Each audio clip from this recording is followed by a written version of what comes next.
es que no entiendo. Aún sigo encontrando algunos alumnos, 2 o 3, pero siguen habiendo, que simplemente copian, en este caso solamente copiaron del material, copiar y pegar, y eso entregaron de comentario. No era lo que se solicitó, sino que era más o menos lo que en este caso Daniela, como ejemplo, hizo. Dice Daniela, para cometer un fraude hay que tener 4 elementos: incentivo, capacidad, oportunidad y la racionalización. Uno de los elementos más importantes son que deben tener la capacidad y habilidad. Aquí ya puedo entender yo que Daniela está tomando concepto de lo que se esperaba en este estudio, en esta investigación, que ya va razonando ella el problema y cómo se puede evaluar y solucionar. Es de suma importancia que la organización y los auditores deben saber los riesgos. Noten que toma otra conciencia y habilidades individuales de los... Y, bueno, es de suma importancia que la organización y los auditores deben saber los rasgos y habilidades individuales de los empleados.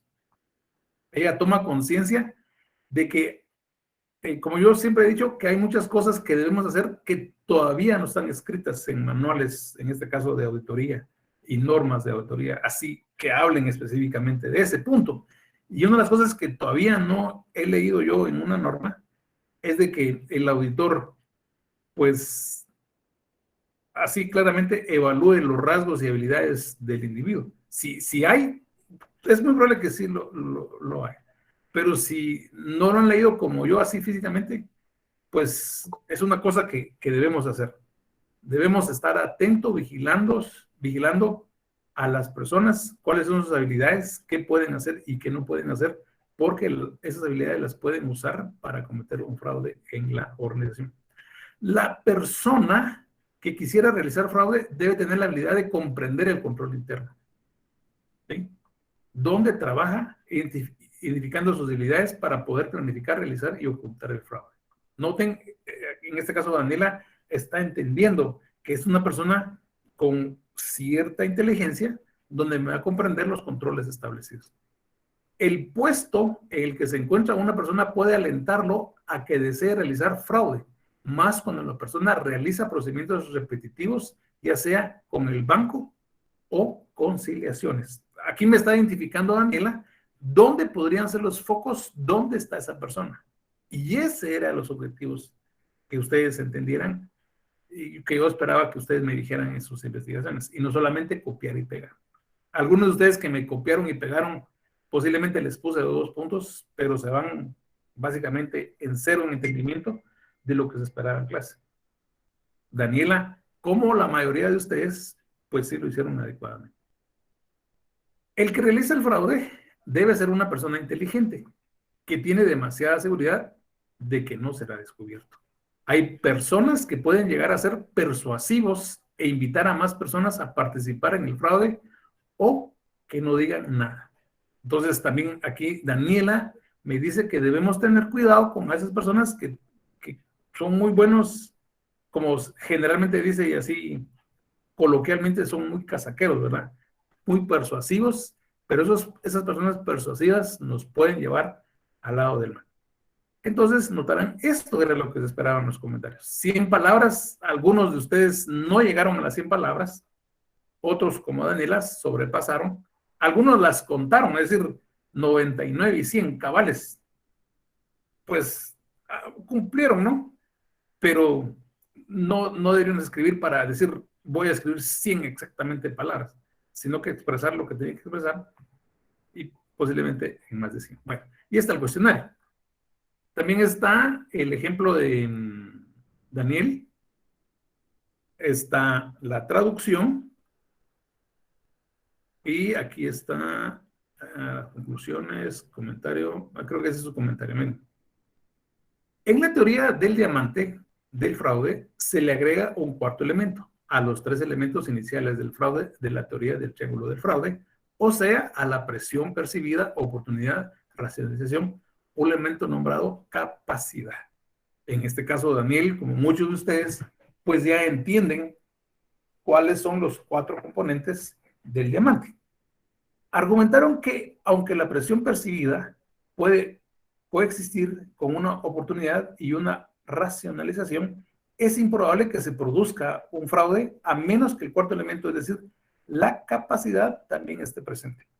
Daniel, como muchos de ustedes, ahora entiende de que la persona debe tener esa capacidad para cometer el fraude. O sea, no todos van a tener, van a poder cometer el fraude, sino que solamente ciertas personas tienen o lo van a poder hacer. Y sobre esas personas debemos enfocarnos, ¿sí? Sobre eso, para no gastar, como generalmente dice, pólvora en zanates, es decir, estoy haciendo pruebas si me está cometiendo fraude una persona que no tenga estos elementos, ¿sí? Estoy malgastando mi tiempo. En cambio, si esa persona tiene estos cuatro elementos, es muy probable que encuentre algo. En otras palabras, el que comete fraude debe tener potencial y debe tener las habilidades y la capacidad para cometer dichos actos. El factor inicial para que el defraudador tenga la capacidad de cometer fraude es la función o posición que ocupa en una organización. Noten entonces, Daniel ya entendió que solamente ciertas personas con ciertas capacidades pueden cometer fraude. Y esa era entonces, digamos, el objetivo principal del trabajo. Como en este caso, y como muchos de ustedes, pues a Daniel se le puso los 2 puntos. Bien, entonces, los invito a los que sí lo hicieron a que en la próxima oportunidad el trabajo sea mucho mejor de lo que lo hicieron, y a los que no lo hicieron, los sigo invitando a que realicen esfuerzos para poder entregar las tareas. En este caso fueron 2 puntos que podrían ser fundamentales para ganar o perder el curso. Les mencioné en algún momento, no dejaré a algún alumno que tenga una nota final de 59 o 60. ¿Sí? Voy a ir a ver su historial de trabajos y si esa persona entregó por lo menos el 90% de sus tareas, entonces con mucho gusto le doy los 2 puntos si sacó 59 o el punto si sacó 60 para que gane el curso. Pero si la persona está en 59 o 60 y fue una de estas permanentes que no entregó tareas, entonces ahí lo dejaré con ese punteo, aunque pues nos duela a los dos, a usted y a mí. Algunas veces dicen, qué mala onda, el profesor me dejó con 60 o 59. Pero generalmente no es solo la mala onda del profesor, sino que también es el poco esfuerzo del alumno. Entonces, yo no quiero que eso suceda.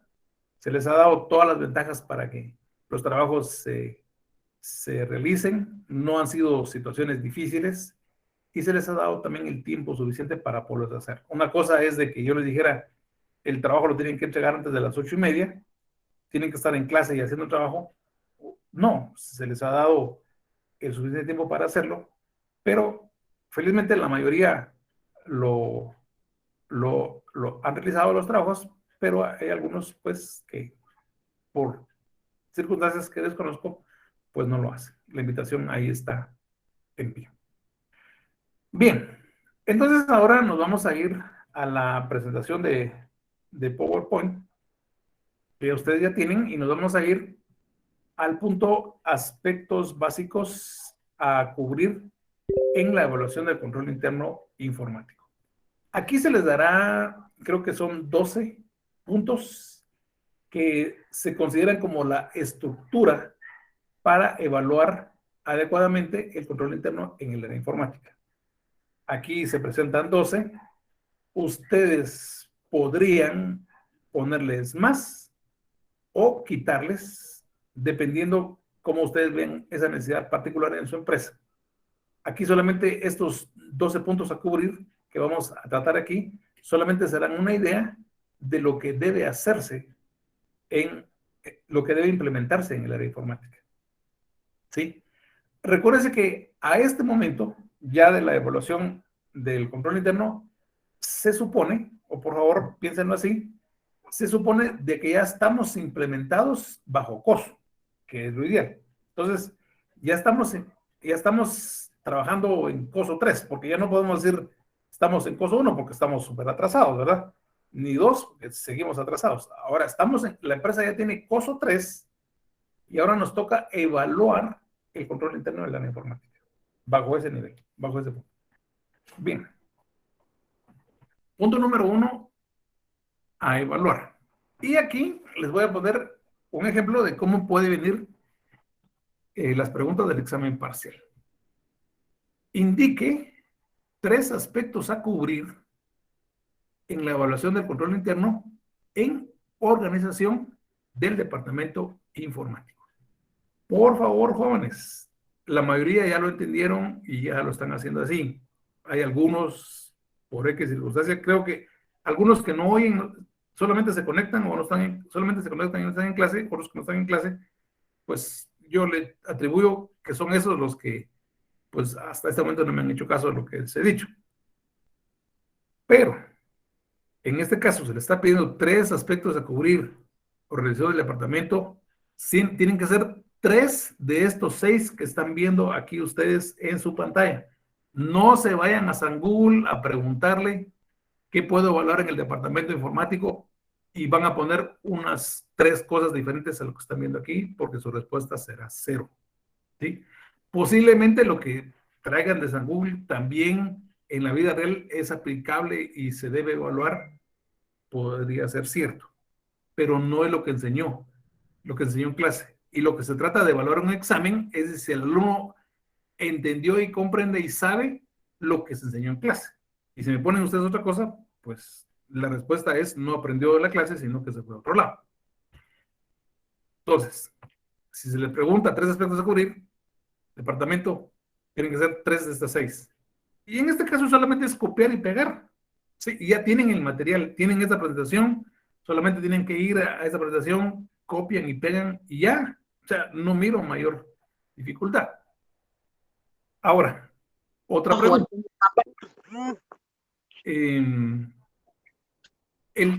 La organización del departamento informático es un aspecto a evaluar en el control interno informático, falso o verdadero. Entonces notarán que es verdadero. ¿Alguien tiene su micrófono, por favor? ¿Vamos a comer? Vamos a comer, pues, bebé.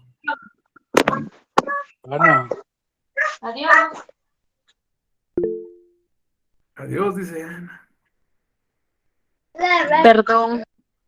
No hay problema. Lo bueno que va a comer, Ana. Y todos los de ahí. Pasen un poquito de frijol para acá. Bien. Entonces, número 1, tenemos un checklist de lo que debemos evaluar en el departamento informático. Pero debemos entender que no se queda en el checklist, sino que después de determinar si se cumple o no se cumple, entonces ahora vamos a hacer las pruebas correspondientes para ver si es cierto lo que nos dijeron o no. Por ejemplo, la primera situación a evaluar es diagrama de organización. Hay un diagrama de la organización, nos va a decir si aquí está. Ok, sí hay, pero no nos quedamos así. Ahí en el diagrama de la organización nos dicen, hay 3 programadores, ahora vamos y preguntamos, según el organigrama o el diagrama, dice que hay 3 programadores, ¿dónde están? Por favor, llévenme con ellos. Entonces vamos y verificamos que sí son los 3 programadores y también podemos aprovechar para hacerles pruebas a sus accesos, es decir, son programadores, sí, muy bien. Ahora muéstreme sus accesos, a qué tiene usted autorizado a acceder y solamente debería ser a su área de programación.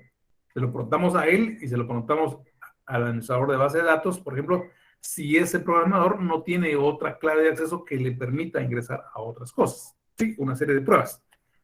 Presupuesto de personal.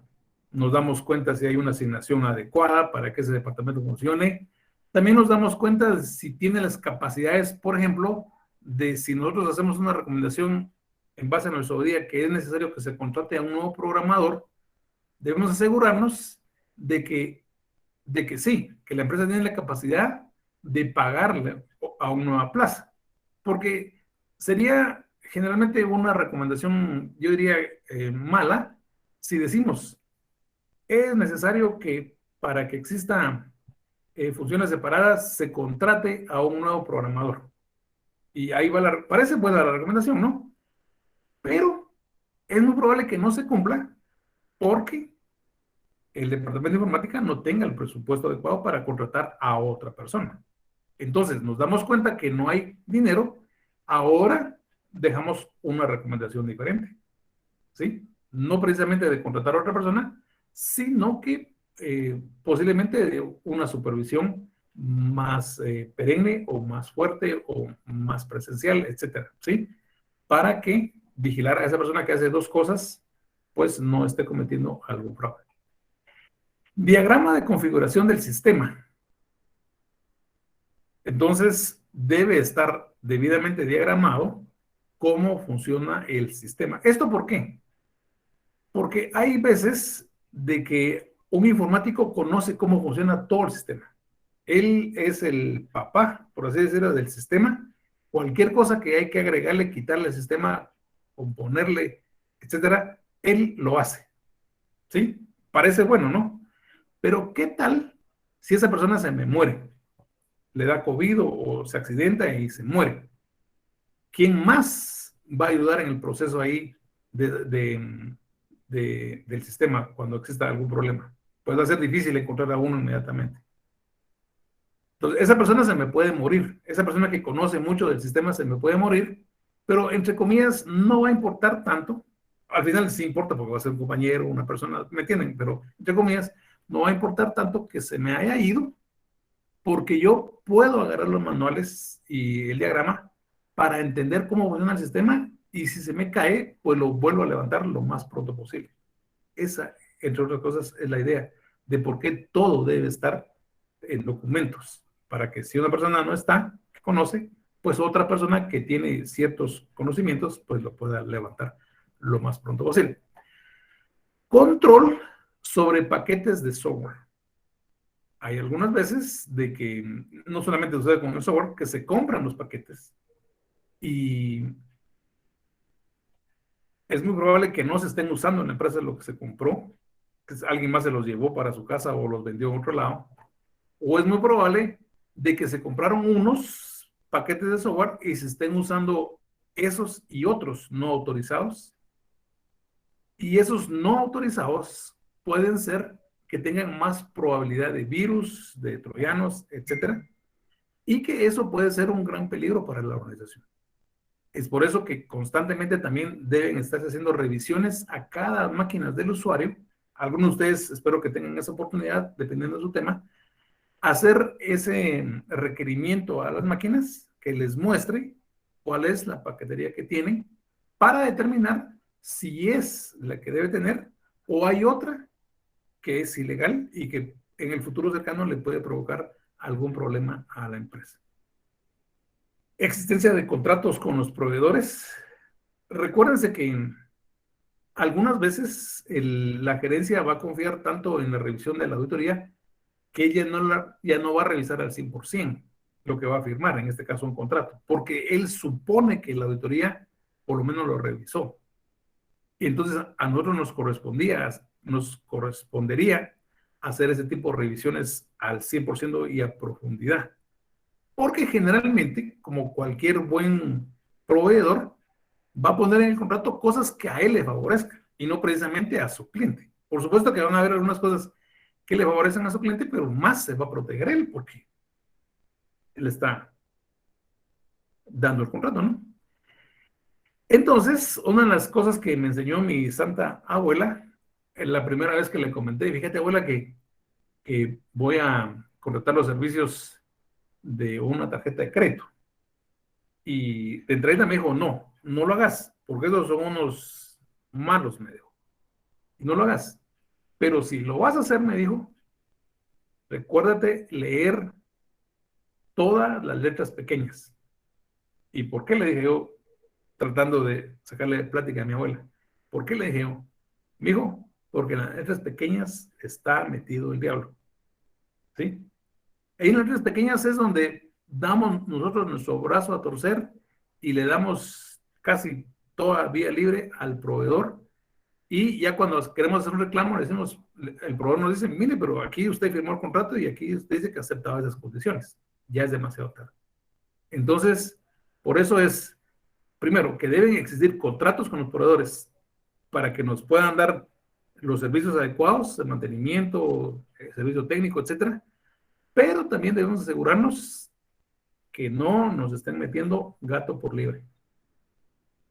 Definición de las características técnicas del equipo, porque nos pueden decir, les estamos dando la última generación de equipo Core 9, por decirles algo, última generación, y nos están dando Core 3, por decirles algo, ¿sí? Entonces, una cosa es lo que dice el contrato y otra cosa puede ser el equipo que nos están dando. Debemos hacer esa verificación porque puede ser que también nos estén dando unas máquinas diferentes. Existencia de reporte de todos los programas y aplicaciones en uso. Y aquí no solamente se dice de aquellas que pagamos las licencias, sino que de aquellos que están ilegalmente en nuestras máquinas. Entonces, periódicamente se tiene que estar haciendo una depuración, si no hay otro tipo de controles, de los programas inadecuados en las máquinas. No se debe permitir en las máquinas de que se cargue archivos en las máquinas. Solo ciertas personas deben tener esos privilegios, ¿sí? Y a las que tienen, también verificar lo que cargan, incluso lo que bajan, ¿no? Pero otros empleados, sus máquinas no deben tener la opción para cargar de ninguna manera algún tipo de archivo. Sí, aunque es un poco difícil de controlar, pero ahí van los controles pues mejorándose y adaptándose a la necesidad de cada empresa. Bien, entonces estos son los 6 aspectos a cubrir en el departamento de organización. Algunos de ustedes en su auditoría lo van a tener que hacer, es decir, que haya personas conforme al diagrama, que haya un diagrama, que exista presupuesto, etc. El punto número 2 es seguros, contrato, mantenimiento y fianza. Aquí la pregunta es, por favor, ayúdenme. Del área de informática, ¿qué es lo que se debe asegurar? Necesito ideas. Luis, ahí te miro muy atento a la clase. ¿Qué es lo que debemos asegurar del área de informática, Luis? Diego, también te miro ahí atento, por favor, ayúdame, Diego. ¿De Luis, licenciado, yo? Sí, sí, tú, Luis, sí. Ah, ok. La verdad es que no se me ocurre más que el software Sí, y las máquinas. Ahí está. Más que Diego, todo si son laptops. ¿qué lo contestas? Diego, ¿qué más?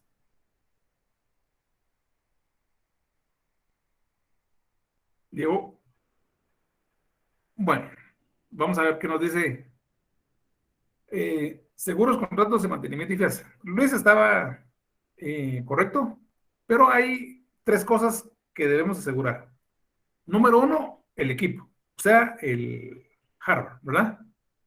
Número 2, los programas. Y número 3, los medios de almacenamiento. Ok, voy a tratar de llevarlo vamos a tratarlo de llevar al ambiente guatemalteco. Es decir, que muchas empresas en Guatemala son medianas y pequeñas y que por lo tanto decirles o recomendarles de parte nuestra que deben asegurar el 100% de su equipo, eso podría ser una mala recomendación. Sobre todo, como les dije, si ya estamos enterados de que su presupuesto es muy escaso. Por supuesto que si nosotros sabemos que hay dinero y se puede, la recomendación inicial es de que se asegure el 100% todo. Por ahí les dije, vamos a ver las condiciones que está en la empresa. Si la empresa no tiene esa condición financiera especialmente de asegurar todo, entonces vamos a hacer lo siguiente. Número 1, vamos a hacer un inventario de todo el equipo informático que se tiene. Y es muy probable que encontremos equipo informático ya obsoleto. Es decir, que tenga más de 3 años y meses de uso y ya contablemente tiene saldo cero. Entonces, ese equipo que tiene saldo cero, pero que aún seguimos usando, ese equipo, pues podríamos ya no asegurarlo. Aparte que es muy probable que la aseguradora también nos diga, ese equipo ya no lo puedo asegurar, porque está muy viejo, ¿verdad? Entonces, por ahí vamos tratando de que la póliza no se nos eleve demasiado. Igual que en los programas. Hay programas que ya no deberíamos tener. Aunque ustedes no me lo crean, pero hay bancos del sistema que todavía están usando algunos programas de Microsoft con la versión 7. ¿Sí? O sea, ahorita estamos como en la 10 y la 11, pero hay bancos del sistema, por lo menos 2 bancos, que todavía están con Microsoft, la versión 7. Entonces, notarán ustedes de que ya tiene demasiadas vulnerabilidades, que ya no tiene generalmente parches, es decir, ya no se están modificando, sino que están ahí expuestos. Eso ya no deberíamos tenerlos y por lo tanto también ya no deberíamos asegurarlos. Sí, adelante, ¿quién iba a hablar? Sí, pero es que ya había entendido, no sé dónde leí eso, de que supuestamente algunos bancos siguen manteniendo un sistema operativo, digamos que antiguo, porque es como hasta un nivel de seguridad mayor, decía, porque no era compatible con otros programas. O sea, por ejemplo, los programas que están actuales para hackear y toda la historia están enfocados a los sistemas actuales. O sea, uno que es efectivo contra Windows 10 no es completamente seguro que haga su trabajo bien contra Windows 7, Windows XP y similares. No sé. Eso era, y el otro era también el costo de pasar todo el sistema de Sí, toda la información a otro. ajá. Sí, esa parte les digo, ¿verdad? Que es caro si tenemos mucho equipo. Y entonces, por lo segundo, estaría de acuerdo contigo. Donde no estaría de acuerdo es en lo primero. Realmente lo viejo ahora tiene demasiadas vulnerabilidades. Entonces estamos demasiado expuestos. Hay cajeros automáticos que todavía están usando esa versión 7. Imagínense ustedes. Y en Internet, por ejemplo, podemos encontrar cómo hackear un cajero automático con ese tipo de versiones. Y lo podemos hacer, casi ya cualquier persona lo puede hacer. O sea, para mí son demasiadas vulnerables. Posiblemente existan algunas otras ventajas, pero yo a eso le veo más desventajas que ventajas actuales. Ok, pero es cosa de seguirlo discutiéndolo, compañero, y mejor si lo hacemos ahí en un lugar adecuado, ¿no? Ok, entonces, ¿qué se debe asegurar? El equipo, programas y medios de almacenamiento. Recuérdense que ahorita hablamos del medio de almacenamiento en nube y también hablamos del medio de almacenamiento físicos en nuestros propios servidores y en la oficina. Entonces, donde quiera que estemos, nube o físico, eso también debe estar asegurado. ¿Qué riesgos cubre? Y es otra de las investigaciones que tenemos que hacer. Hubo un momento que estábamos viendo este tipo de evaluación y vimos que la póliza que se estaba pagando en la empresa era demasiado alta. A comparación a otras empresas que tenían casi la misma inversión de equipo, sus pólizas eran más bajas. Entonces comenzamos a preguntar por qué se está pagando demasiado. Y una de las cosas que descubrimos leyendo las letras pequeñas era que se estaba pagando pólizas o riesgos, en este caso por tormentas de nieve. Imagínense una empresa guatemalteca que esté pagando un riesgo porque su equipo se puede descomponer o echar a perder o perder completamente por una tormenta de nieve. Casi es improbable, hasta ahorita no han habido. Es muy probable que en futuro cercano sí se dé, pero no han habido actualmente aquí en Guatemala. Entonces, esa empresa estaba pagando por tormentas de nieve que iban a causar grandes destrozos y que por lo tanto la póliza estaba pagando demasiado alta. Se renegoció y la póliza bajó sustancialmente. Ahora, el otro punto es vigencia de seguros.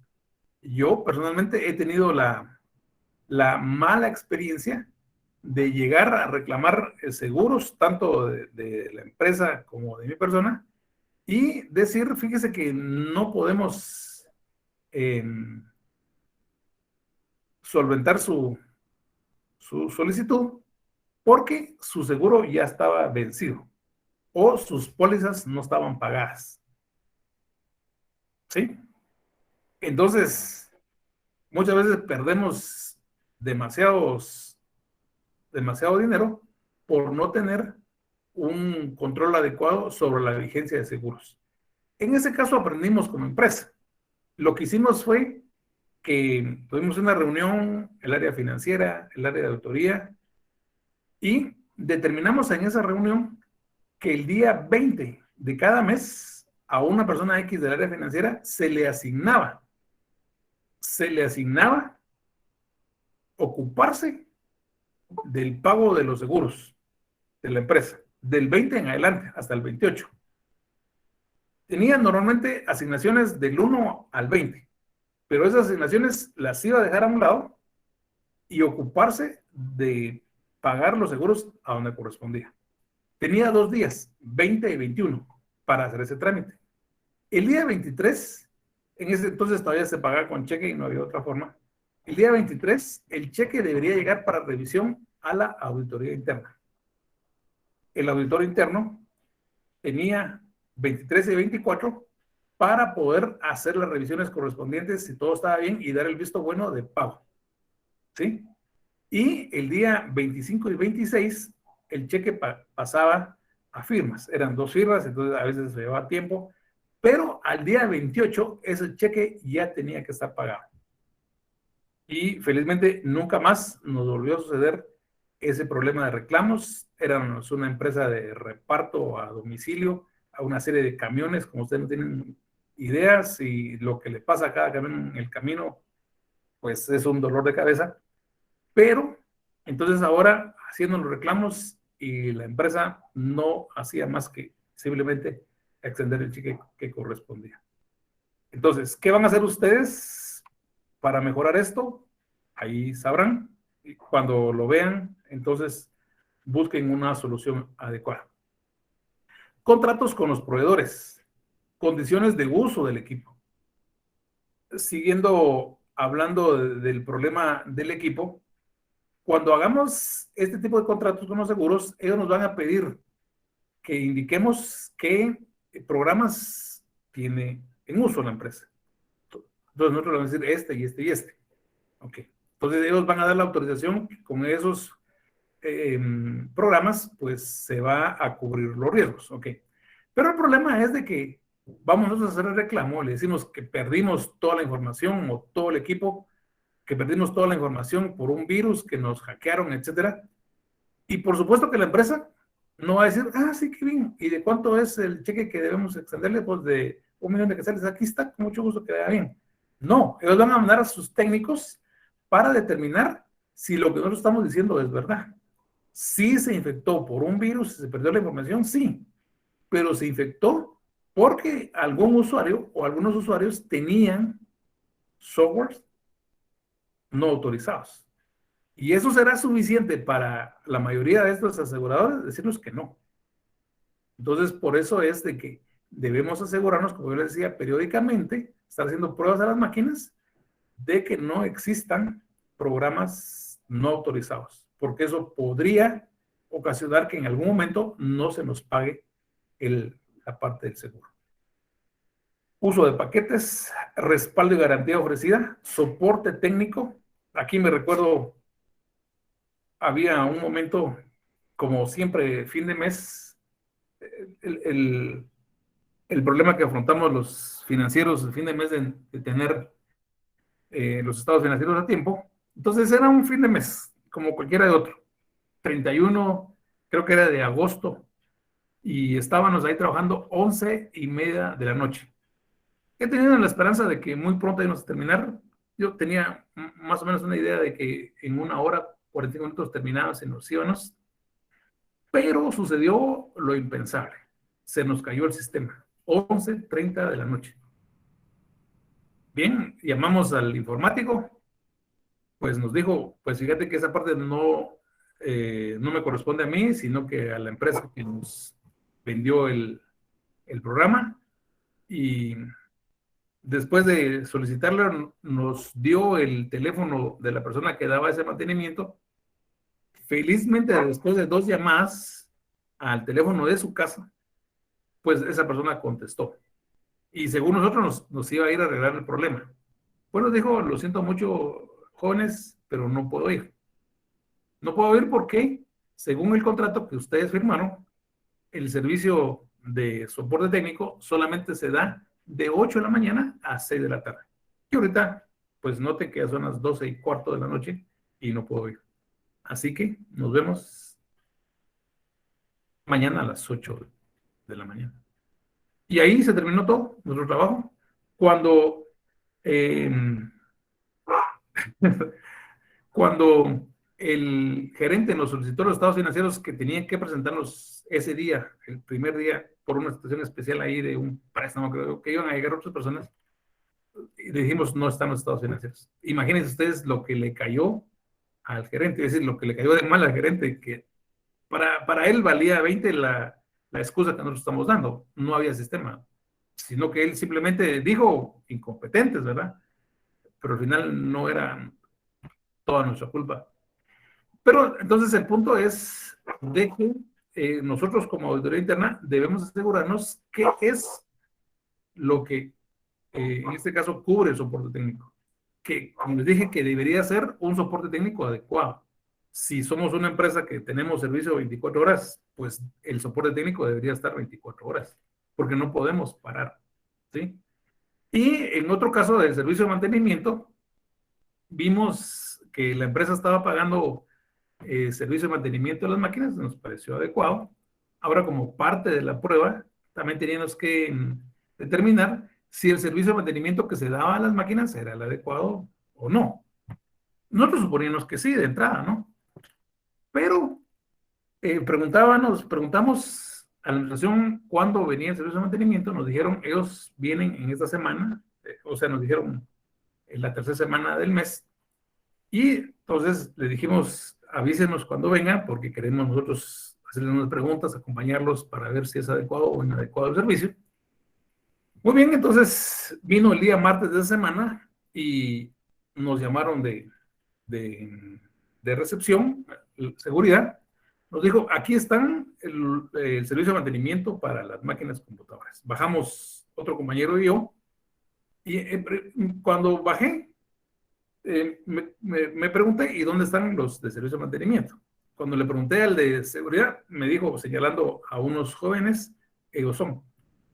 Pero la primera impresión que me dio de los jóvenes es aquellos que generalmente se encuentran cuando uno pone un anuncio en la prensa y dice, se buscan patojos chispudos.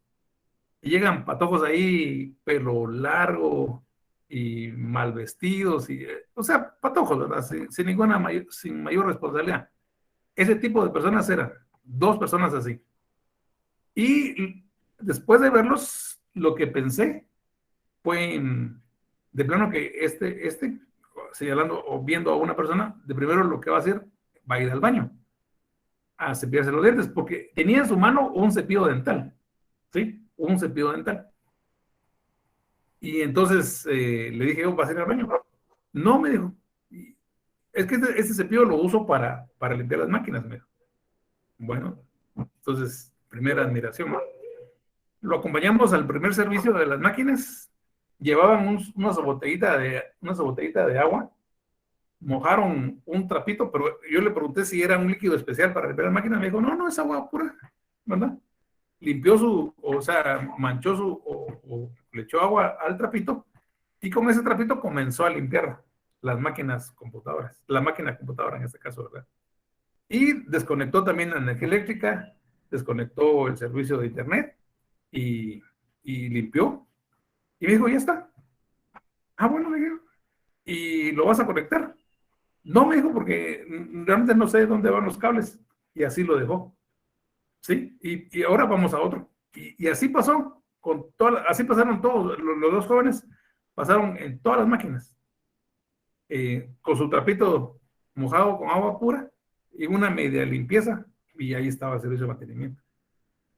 Por supuesto que dimos nuestro informe, dimos nuestra recomendación que se cambiara ese servicio de mantenimiento y felizmente la gerencia nos hizo caso, se cambió y como 2 o 3 veces después, pues cuando hicimos la prueba de cómo era ahora el nuevo servicio de mantenimiento, inicialmente vimos a 2 personas debidamente uniformadas con su overol, con una cajita ahí de herramientas para poder hacer el servicio de mantenimiento.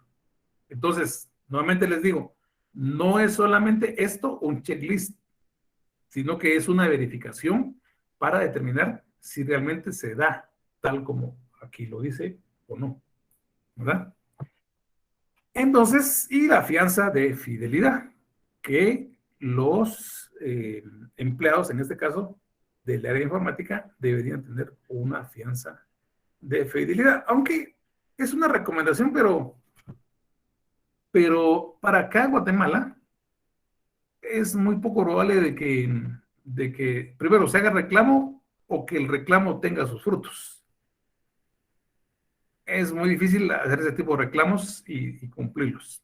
Entonces, es más por un procedimiento, en este caso de auditoría, que debe haber fianzabilidad de las cosas, pero si sucede una situación, generalmente el reclamo por esto no procede. O sea, es muy engorroso para poder recuperar una plata. Bien, punto número 3. Y aquí seguimos hablando de un tema que yo espero de que en lugar de que caerles mal el tema, pues ahora lo comprendan y traten de entenderlo un poco mejor, que es sobre los manuales. Realmente los manuales a nosotros los auditores nos hacen la vida más tranquila y nos ayudan en el proceso de control. Por eso nosotros deberíamos estar de entrada al 100% apoyando el tema manuales, ¿sí? Y no al contrario. Debemos asegurarnos de que existan manuales, si existen que tengan una actualización por lo menos cada 2 años y que funcione, y sobre todo que las personas sepan sus funciones conforme lo descrito en el manual, ¿sí? Porque muchos de nosotros trabajamos o hacemos lo que hacemos en la empresa, pero lo hacemos a nuestra manera. Y generalmente a nuestra manera genera más costos del que debería, tal como lo dice el manual. Si hiciéramos las cosas como dice el manual, les aseguro que del 100% que hacemos, lo rebajaríamos a un 50% a un 70%. No solamente lo haríamos más rápido, sino que lo haríamos mejor. ¿Sí? Pero eso es algo que se debe evaluar. Número 1, existencia de manuales y normas y procedimientos para cada puesto de trabajo del centro de procesamiento. Entonces, hay 8 empleados, cada uno debe tener su descripción de puesto. Separación de funciones entre operación del computador, del que opera, del analista y del programador. Ya este tema lo hemos hablado, sin embargo, lo vuelvo a repetir porque es sumamente necesario que se entienda y que ustedes lo lleven ahí permanentemente. No solamente debe existir en papel, es decir, al momento de preguntarle al gerente, al informático, ¿existe separación de funciones entre el operador del sistema, el analista y el programador? Él me va a decir que sí. ¿Sí? Generalmente van a decir que sí, porque decirme que no es aceptar de que las cosas en su área de trabajo se están haciendo mal. Entonces ellos se van a proteger diciendo sí. Es por eso que debemos ir a comprobar si eso es cierto. Preguntamos los accesos que tiene el analista, ¿a qué tiene acceso esa clave del analista? Y solamente debería tener acceso a lo que se le ha asignado, igual al programador.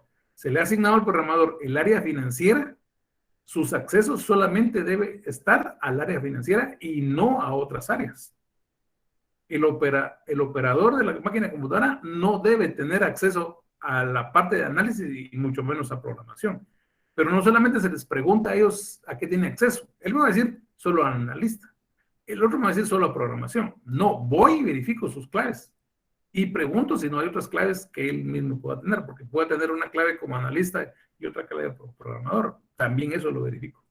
Noten que también esas verificaciones no van a ser tan rápidas y una verificación en sí, o sea, manuales de organización, nos puede llevar algún tiempo, es decir, algunos días para poderlo hacer. No solamente es un checklist. Bien, Número 3, 3.3, acceso restringido a los programas para operar el sistema.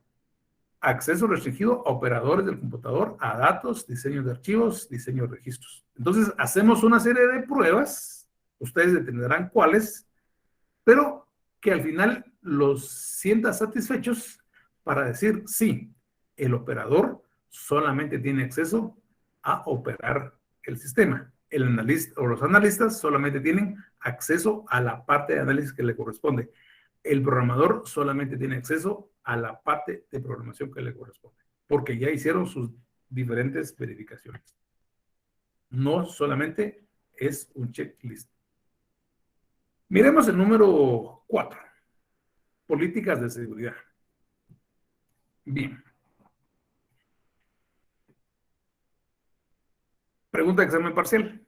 Mencione 3 aspectos a cubrir en la evaluación de control interno, políticas de seguridad. Entonces tienen que hacer 3 de estas 9 que ustedes están viendo aquí. Eso sí, ustedes pueden escoger cualquiera de estas como 3, ¿sí? Pero 3 de estas que están aquí. No se van a ir a San Google y preguntarle cuáles son las políticas de seguridad que debo cubrir en una evaluación de control interno, porque les puede dar otras y que pueden estar completamente equivocadas. Y aún siendo correctas, de todos modos se calificarán malas porque no serán de las 9 que están aquí en el listado. Me recuerdo que en el examen había, por ejemplo, una parte de preguntas donde había que llenar una casilla y al darle clic a la casilla, ahí había diferentes opciones para escoger. Entonces, ahí la pregunta puede ser así, que se abre la casilla y se van a desplegar algunas de estas 9 confundidas con otras, digamos, de manuales, y ustedes tendrán que escoger cualquiera de esas. Pero si se van a otro lado para ver la respuesta, pues entonces se les va a poner 0. Bueno, 4.1, existencia de planes de contingencia. ¿Hay planes de contingencia en la empresa? Debería haber. ¿Y qué es lo que generalmente debe haber un plan de contingencia? Generalmente un plan de contingencia debe prever casi cualquier cosa, incluso a la que nosotros consideramos casi imposible que suceda. ¿Qué es lo que casi imposible que suceda? Por ejemplo, una invasión alienígena. ¿Sí? No es que en el plan de contingencia pongamos eso, pero lo que quiero que entiendan es de que casi debemos prever todas las cosas, incluyendo esa. Incluso podemos prever ahora una invasión de Rusia a Guatemala. Parece imposible, pero en un momento se podría hasta dar, ¿no? Entonces, pero para irnos a algo más real, en planes de contingencia, ¿qué hacer, por ejemplo, si la máquina impresora que tiene el área informática se descompone? ¿Qué debemos hacer? Eso lo debe responder el plan de contingencia. No volvernos como locos ahí y ahora dónde consigo la máquina para que los financieros puedan imprimir y me quito la vida y pregunto y me peleo con todos. No, solamente vayamos al plan de contingencia y vamos a la sección impresoras y ahí podemos buscar qué hacer si un departamento se queda sin una impresora. El plan de contingencia lo debe decir. ¿Sí? Ok. Este otro punto de convenios de respaldo de equipos, también es muy probable que alguno de ustedes lo considere muy poco probable, que lo considere que no es necesario, etcétera, pero que sin embargo, sí lo debemos hacer. ¿A qué me refiero? Lo que trata de enseñarnos esto es lo siguiente, que en algún momento puede existir, en un momento del tiempo, puede existir la probabilidad, aunque ahorita la consideremos muy baja, pero puede existir la probabilidad de que nuestro centro de cómputo o nuestro edificio donde estamos trabajando, incluyendo el área informática, deje de funcionar, ya sea por una inundación, ya sea por un terremoto, ya sea por fuego, y dejamos de funcionar. Entonces, lo que trata esto es de que si eso no sucede, si nos sucede un incendio, inmediatamente deberíamos ir a otro lugar donde podemos, por lo menos si no al 100%, comenzar a trabajar a un nivel que nos permita seguir como negocio en marcha. ¿Sí? Y ya les conté la historia, creo yo, no sé, ahí ustedes sabrán, se recordarán, el trabajo en la maquila. Había algunos momentos que el cliente pues pedía 100,000 playeras, por decirles algo, para dentro de 20 días. Entonces notarán que toda la logística para conseguir hilo, telas, todo lo que se refiere para hacer ese proceso, se conseguía tranquilamente, ¿sí? Y se cumplía con el pedido del cliente en los 20 días. Pero a veces, ese mismo cliente u otro cliente decía, miren, quiero 100,000 camisas o 100,000 playeras para dentro de 5 días, para dentro de 8 días. Imagínense ustedes toda la logística que hay que hacer, primero recurso humano y después los materiales. Toda la logística que hay que hacer para conseguir todo ese material y poderle mandarle al cliente al 5.º día vía aérea su mercadería. Hay que mover cielo y tierra. Pero algunas veces teníamos felizmente demasiado trabajo. Un cliente llamaba, nos decía, quiero 100,000 camisas para dentro de 5 días. Algunas veces a un cliente en específico le dijimos que no. No porque es poco tiempo y no porque no tenemos la capacidad, etc. Entonces, ¿qué hizo ese cliente? Dijo, bueno, mucho gusto saludarlos. El cliente nos colgó y llamó a nuestra competencia. ¿Y qué creen que hizo la competencia? La competencia, aún con las mismas dificultades de nosotros, esos le dijeron que sí. No solamente le cumplieron al cliente en los 5 días, sino que el cliente se quedó permanente conmigo. Entonces, a ese punto voy, que generalmente no le podemos decir al cliente, fíjese que nuestro equipo informático se quemó, nuestros programas se quemaron y no podemos seguir operando, fíjese que no tengo personal, fíjese que no tengo edificio. No, al cliente no le va a importar eso generalmente. Al cliente lo que le va a importar es que se le cumpla su necesidad. Es por eso, entonces, preveyendo la situación, que nosotros debemos hacer convenios con otras instituciones, con otras personas, con otros edificios, para que si nos sucede una eventualidad, nosotros podamos ir a trabajar allá. Y generalmente para que nos salga, entre comillas, barato esa situación, también podemos ofrecerle ese mismo servicio a esa otra persona. Es decir, que si a ellos les sucede alguna eventualidad, ellos puedan venir con nosotros y pues seguir con su negocio en marcha. ¿Sí? Entonces, el punto número 3 dice instrucciones para uso de local alterno. Entonces, no solamente ya conseguí el local donde puedo ir a trabajar, sino que ahora también las personas deben saber cómo se va a hacer el traslado o cómo vamos a hacer para ingresar a ese lugar, cómo podemos hacer para poner en marcha nuevamente nuestro negocio en otro lado. Prioridades para recuperación de registros. Existencia fuera del centro de programas fuente, copias actualizadas de los principales archivos, copia de los sistemas operativos, procedimientos de programas operativos, planes de contingencia para continuar el negocio, documentos de programas. Ya en una lectura posterior en el libro, en uno de los libros que leímos, el libro incluso nos hacía la recomendación de que deberíamos tener 3 copias, o sea, la original y 2 copias, ¿sí? 2 copias, una dentro del centro y 2 fuera del centro. De esas 2 fuera del centro, una en un lugar y otra en otro lugar. Porque si nos sucede una eventualidad, entonces es fácil ir a cualquiera de las 2 opciones y volver a cargar nuestras máquinas y comenzar a operar lo más pronto posible.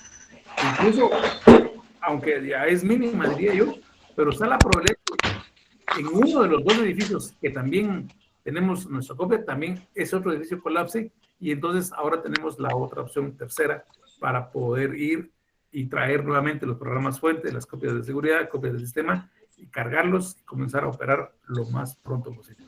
Como les dije, a algunos de ustedes les podría parecer esto poco probable, pero les aseguro de que al final podría suceder. Y de todos modos, aunque no suceda, nosotros debemos asegurarnos de que esto que estamos hablando aquí exista. ¿Sí? Que exista. Otro de los puntos es de que debemos hacer pruebas periódicas, no cada mes, no cada 3 meses, posiblemente cada año, para ver si el equipo que tenemos, el equipo que nos va a prestar nuestro amigo, pues es compatible, por ejemplo, con nuestros programas, o lo podemos usar, etcétera, ¿sí? Porque se puede dar la eventualidad. Tenemos el local y vamos al local, pero nada funciona, entonces seguimos en cero. Y la idea no es esa.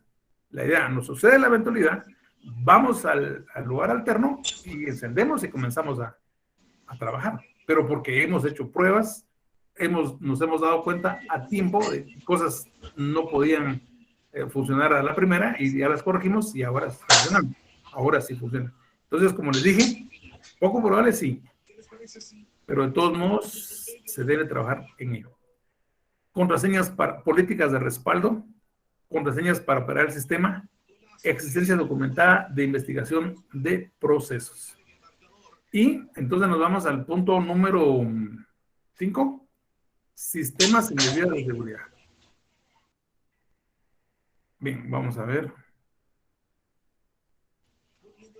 Sistemas y medidas de seguridad. Mencione 5 aspectos a cubrir en la evaluación de control interno, sistemas y medidas de seguridad. Tienen que ser 5 de estas 13 que se mencionan aquí. Y pregunta de falso y verdadero. Sistemas y medidas de seguridad es un aspecto a evaluar en el control interno del departamento informático. Es verdadero. Okay. Entonces, ¿qué debemos evaluar aquí? Procedimientos escritos del sistema de seguridad. Lo que sí debemos asegurarnos de que ese documento escrito solamente esté en las manos apropiadas. No podemos dejar el manual ahí a la vista de todos para que le saquen fotocopia o le tomen una foto. No, sino que esos procedimientos de la seguridad solamente le deben tener las personas relativas que están relacionadas a ese aspecto, que en este caso es la seguridad informática. Punto número 2, la localización del centro. ¿A alguien se le ocurre, dónde cree que el centro de informática debe estar localizado en la empresa? Vamos a suponer que somos una empresa que tenemos un edificio de 5 niveles. ¿En qué nivel debería estar el departamento informático? ¿Los escucho o ahí pueden escribir? Somos una empresa que tenemos un edificio de 5 niveles. La pregunta es, ¿en qué nivel debería estar instalado el departamento informático? ¿Ideas? Yo diría que en el quinto, licenciado, así en lo más alto, en lo más escondido. Ok. Es una opción. ¿Alguien más? Tercero. El tercero. El tercero. Ok. Es mucho mejor. Es mucho mejor esta respuesta. El tercero. Le voy a decir por qué. No debe estar en el sótano. No debe estar en el sótano porque el sótano es propenso a inundaciones. No solamente por una lluvia tremenda, como el Mitch, por ejemplo, sino que nuestra propia organización, en algún momento alguien travieso puede dejar abiertos los chorros en la empresa, digamos, el fin de semana, nos vamos el viernes y regresamos hasta el lunes. Alguien, así como les dije, travieso, pudo haber encendido los chorros y eso ocasionó cayendo el agua 2 o 3 días y el primero que se va a inundar, por supuesto, es el sótano. Y entonces nuestro equipo informático se va a echar a perder por agua. Por eso no es conveniente que esté en el sótano. A menos que esté debidamente cubierto el quinto nivel, me refiero que no sea muy caluroso, que no pegue el sol tremendamente, entonces podría ser allí, el quinto nivel, podría ser. Pero ya les dije que tiene que estar cubierto del sol. Pero lo ideal es el tercer nivel, ¿sí? El tercer nivel por aspectos de cableado, por aspectos de desplazamiento. O sea, es más rápido llegar del tercero al quinto, o del tercero al uno, que del quinto al uno, o viceversa. Entonces, por eso y otras cositas, es mejor que esté en el tercer nivel. Por supuesto que, estando en el tercer también, asegurándonos de que no le pegue el sol, y si, pues, hay ingreso de sol, eso lo debemos cubrir inmediatamente. Porque recuérdense que el equipo informático no debe ser calentado permanentemente, incluso por los rayos del sol. Porque el equipo informático tiene varios, por decirlo así, tarjetas o placas que por el recalentamiento se hacen como, sí, no encuentro la palabra, se hacen así. ¿Ven mi mano? ¿Cómo podría ser la palabra? Se estrujan, algo parecido. Y eso hace que, sí, también las descargas eléctricas estando en el quinto nivel. Entonces, eso hace que, por lo muy caliente, que el sistema, las máquinas se vuelvan muy lentas. Por eso es de que no deben estar expuestas al sol demasiado tiempo. Entonces, acceso al centro, ya vimos desde un aspecto. Ahora quiero verlo desde otro punto de vista. Localización del centro, perdón. Localización del centro. Desde otro punto de vista. No debe estar en lugares relativamente peligrosos. Hay zonas en Guatemala que son más peligrosas que otras, es decir, donde hay más probabilidad de robo, ¿sí? Entonces, en esos lugares, por supuesto que no deberíamos estar, porque pues hay muchas bandas de ladrones que se llevan no solo una máquina, sino que se llevan muchas máquinas. Entonces, esa exposición tampoco es conveniente. Acceso al centro, pues hemos hablado de acceso al centro, de que por lo menos debería tener aquellas tres cosas, de una cosa que sé, una cosa que tengo y una cosa que soy, ¿sí? Para mí, amarrarlo con esas tres cosas es mucho mejor que solamente tenga una clave de acceso o una tarjeta, sino que sería mejor que tuviera esas tres cosas. Construcción del edificio. Algunas veces vamos a construir, algunas veces vamos a alquilar. Pero antes de que alquilemos un edificio, en este punto de vista informático, debemos asegurarnos de que los accesos a Internet pues sean relativamente fáciles, es decir, que se pueda distribuir adecuadamente el Internet y los servicios que se presta al departamento informático lo más fácil posible. Porque hay edificios porque se construyeron no pensando en un futuro para dar acceso a todas las oficinas a Internet, se construyeron con otros propósitos, pero que ahora no son apropiados para que nosotros estemos ahí y oficinas de la empresa estén ahí. Al final le podremos poner Internet a todo, pero por supuesto que los costos se van a aumentar y que podrían ser exagerados. Uno de los grandes edificios aquí en Guatemala emblemáticos, pero que dan ese problema, es el Palacio Nacional. Se construyó, creo yo que en 1950, algo más o menos por ahí con Jorge Ubico, y las paredes del palacio son demasiado gruesas y que las entradas o las puertas pues también son un poquito diferentes en algunos lugares, en el sentido de que no permiten el ingreso de las ondas que distribuyen el Internet. Para poner Internet, para llevarle Internet a todas las oficinas, fue necesario recablear, o sea, nuevamente hacer una tremenda inversión, más repetidoras, etcétera. Fue un tremendo gasto económico para llevar Internet a todas las oficinas. Entonces, ¿por qué vamos a hacer ese gasto si bien podemos conseguir otro edificio con mayores facilidades, ¿verdad? Entonces, en construcción, registro para el ingreso de personas, uso de gafetes de identificación, vigilancias y alarmas, dispositivos para detectar calor, fuego, humo e imanes. Fíjense que en esta parte, nuevamente, no es solamente un checklist, sino que deben asegurarse que existan esos dispositivos. Algunos dispositivos viejos, por así decirlos, aún funcionan incluso en algunos lugares, pero que son alimentados con baterías de estas normales que encontramos en las tiendas, Rayovac o la del conejito.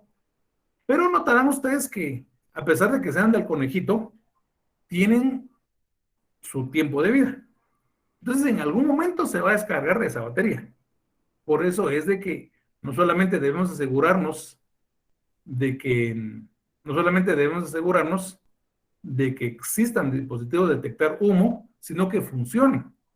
Y por lo tanto, debemos verificar que el servicio de mantenimiento esté periódicamente verificando que esas baterías estén cargadas, o ya cambiarlas a una mejor forma de alimentación, es decir, ya a electricidad, como he visto algunos, o de otra manera.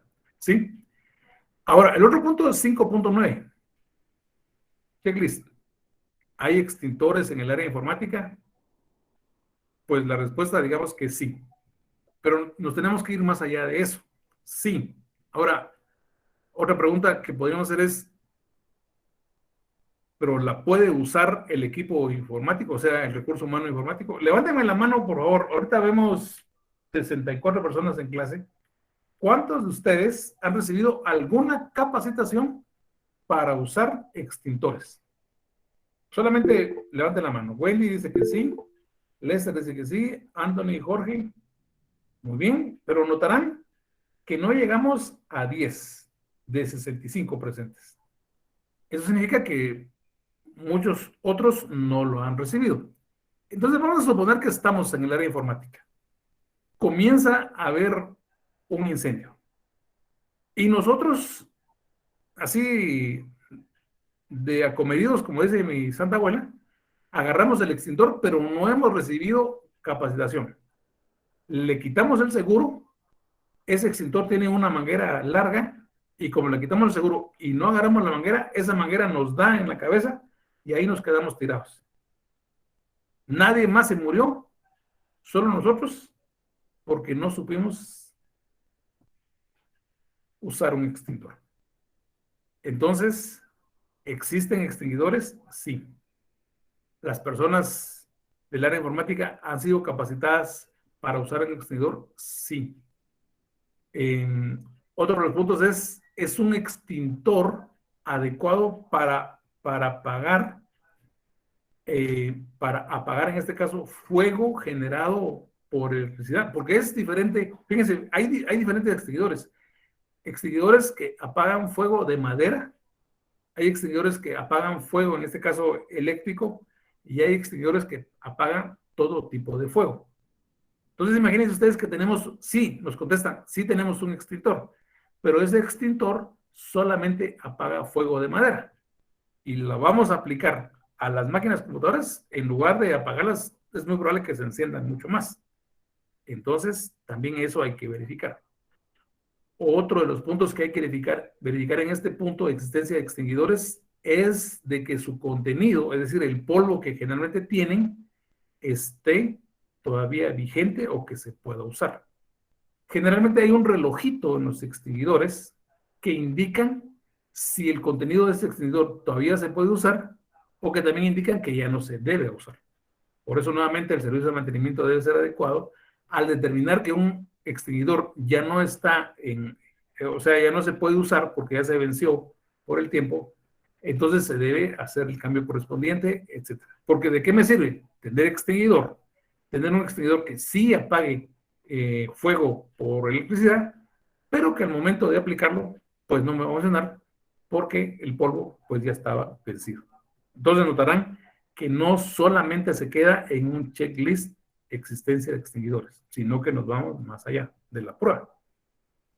Bien, estado de equipo de aire acondicionado.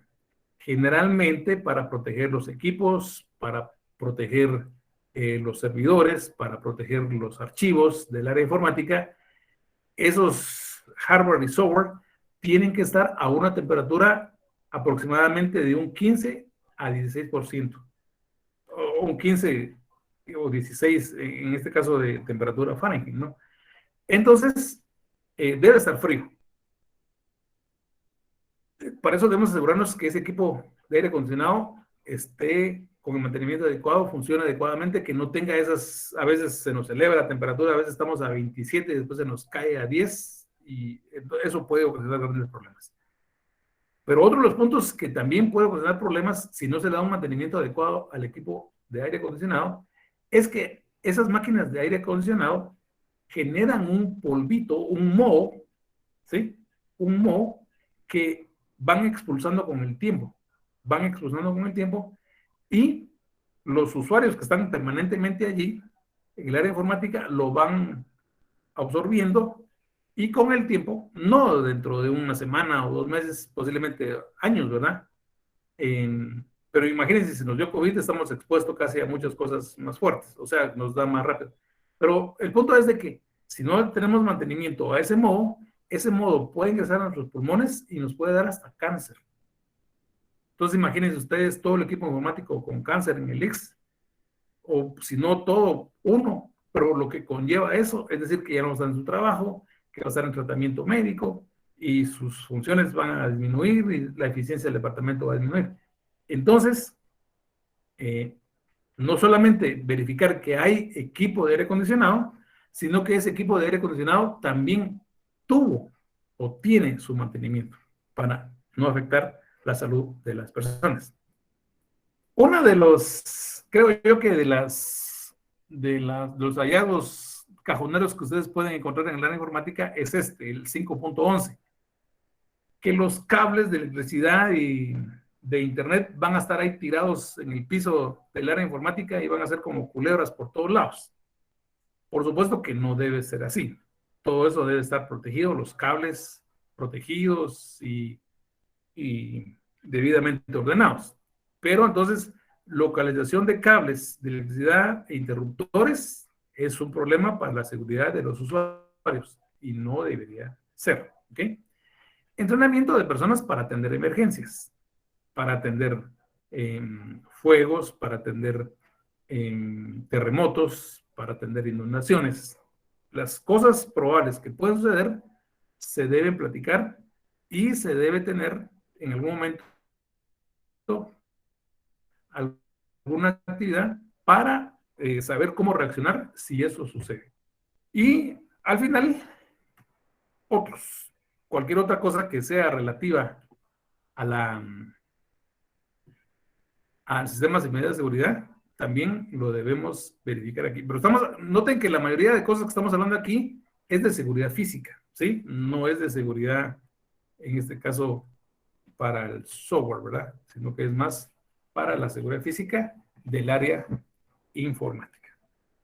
Muy bien, vamos a comenzar el siguiente, número 6, y ahí lo vamos a dejar.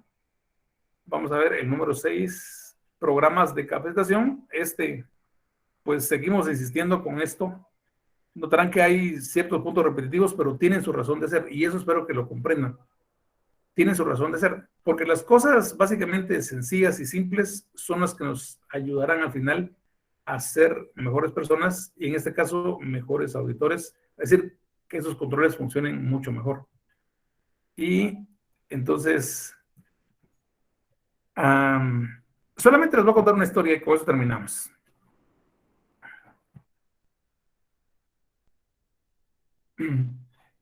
Una empresa determinó que se tenía que enviar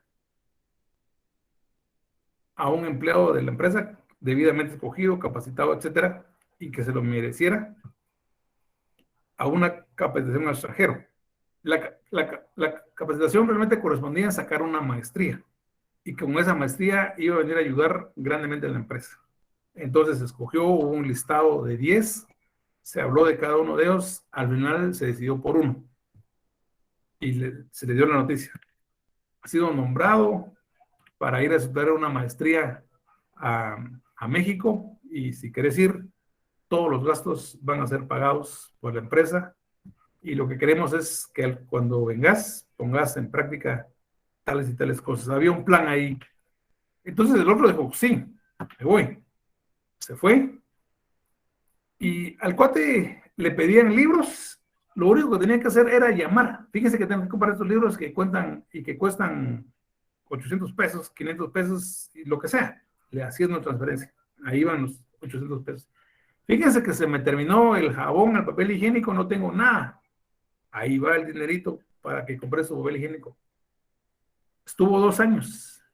Se gastaron aproximadamente 1,5 millones de quetzales en eso, en que se graduara en la maestría. ¿Y qué creen ustedes que pasó cuando el cuate vino a Guatemala? Vino y solamente a presentar su renuncia porque se iba a México a seguir trabajando o a trabajar allá. Ya había conseguido amigos, hasta una novia, se iba a casar, etcétera, allá en México. ¿Y qué podía hacer la empresa si no había nada legal que lo pudiera retener? Y entonces el cuate se fue sin mayor problema y la empresa perdió esos años, perdió ese dinero y el proyecto que se debía que hacer, que iba a ser muy bueno, pues se quedó en el olvido, ya no se hizo.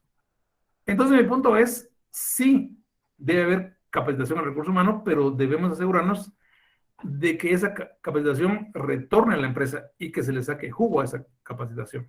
Entonces, si vamos a tener un gasto tremendo, tal vez no tanto como este, de 1,5 millones de quetzales, pero si vamos a tener un gasto considerable, lo que podemos hacer es lo siguiente, que la persona nombrada se comprometa bajo un contrato de que va a ir a tomar la capacitación y que cuando venga va a enseñarle lo que tenga que enseñarle a otras personas y cuando esas otras personas hayan aprendido lo suficiente y necesario para poner en práctica el proyecto, pues esa persona se podría ir, pero ya enseñó lo que fue a aprender. Y si se quiere ir inmediatamente, pues que se vaya, porque no podemos ser nuestro esclavo, ¿no? Pero que se vaya, pero por supuesto que reintegre el dinero que se invirtió en él. No habría ningún problema, ¿sí? Aunque obviamente perdemos tiempo y el proyecto se va a regresar, pero por lo menos no perdemos todo el dinero, ¿ok? Pero de que deben haber programas de capacitación en una organización y especialmente en el departamento informático, por supuesto que debe haber. Deben haber controles de cómo se puede manejar esta situación. Muy bien, entonces la clase, si no tienen alguna pregunta, termina aquí. Solamente quiero hacerles o quiero decirles unas palabras relativas a la foto que ven atrás de mi persona. Ya reconocieron quién está ahí, ¿va? El famoso gladiador de la película. Espero que la hayan visto. Y quiero mostrarles una foto. No, quiero... esta foto no la tengo. Quiero decirles lo siguiente. En la película, si ustedes se recuerdan, cuando por primera vez se presenta como gladiador, el emperador lo quiere conocer, así que llega ahí a la pista o la duela donde estaban y le platica, y el gladiador pues no se quiere quitar la mascarilla que tiene puesta, ¿verdad? Y le da la espalda al emperador, que eso era una ofrenda tremenda que no se podía hacer. Y al final lo obligan a quitarse la máscara y se dan cuenta que era Máximo, ¿verdad? El que había mandado a matar. Y entonces Máximo se voltea y le dice lo siguiente: mi nombre es Máximo Décimo Meridio, comandante de los ejércitos del norte, general de las legiones Fénix, fiel servidor del verdadero emperador Marco Aurelio, padre de un hijo asesinado, esposo de una esposa asesinada, y juro que me vengaré en esta vida o en la otra. El mensaje que quiero decirles en base a estas palabras es el siguiente: que debemos tener objetivos en nuestra vida, objetivos que nos ayuden a progresar aquí en la vida, y que muchas veces debemos hacer grandes esfuerzos por poderlos conseguir. Sé que están enfocados en su carrera, así que sigan adelante. Sé que no es fácil para muchos de ustedes, están trabajando, llegan tarde, pero sigan con su objetivo de graduarse y yo les aseguro que lo van a lograr. Así que objetivos claros y sigamos adelante. Les deseo feliz noche. Nos vemos el próximo día. Una pregunta. Sí, adelante. Solo Licenciado, disculpe que lo molestemos con esto, pero con mi grupo nos gustaría saber más o menos qué podemos hacer en la primera visita o algún consejo que nos pueda dar para la primera visita para la auditoría. Bueno, ¿cuál es su tema? Auditoría ergonómica. ¿Auditoría? Ergonómica. Ergonómica, sí, ok. Bueno, Sí, sí, porque lo primero molestamos. presentarse con las personas, ¿verdad? Presentarse, soy estudiante de la Universidad de San Carlos y estamos aquí para hacer una auditoría informática, en este caso al área ergonómica, es decir, a las sillas, escritorios, y eso es lo que vamos a ver. Entonces, se presentan y también si les permiten tomar fotos, videos del área, pues estaría bien, porque así ya pueden ver qué tipo de escritorios tienen, qué tipo de mouse, qué tipo de mesas tienen, y a eso les dará a ustedes una idea de qué pruebas pueden hacer ya físicamente cuando entren a la auditoría, ¿sí? La visita preliminar es para eso, presentarnos y darnos cuenta del ambiente donde vamos a trabajar y dónde podemos enfocar nuestras pruebas. ¿Ok? Entiendo. Muchas gracias, licenciado. Disculpe que lo hayamos molestado con esto. No hay problema, cualquier pregunta, ahí estamos. Gracias, licenciado. Feliz noche. Así que les deseo feliz noche. Feliz noche, Lic. Feliz noche. Gracias, licenciado. Feliz noche.